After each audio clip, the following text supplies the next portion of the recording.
আপনার জাতীয় পরিচয়পত্র এনআইডি দিয়ে কয়টি সিম নিবন্ধন আছে জানেন কি? যদি না জানেন, এক্ষুনি জেনে নিন। কারণ আপনার নামের সিম ব্যবহার করে অপরিচিত কেউ অপরাধ করলে বিপদে পড়বেন কিন্তু আপনি।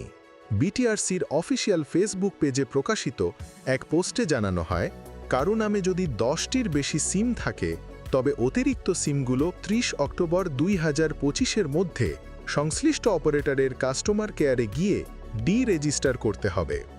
কমিশন জানিয়েছে, দেশের মোবাইল নেটওয়ার্ককে আরও নিরাপদ, নিয়ন্ত্রিত ও জবাবদিহিমূলক করতে এই সিদ্ধান্ত নেওয়া হয়েছে।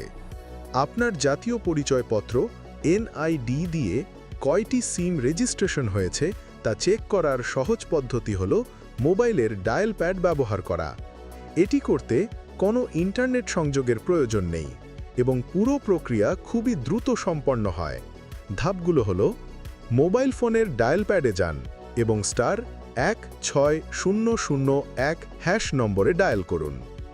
নির্দেশনা অনুযায়ী আপনার এনআইডির শেষ 4টি ডিজিট লিখুন।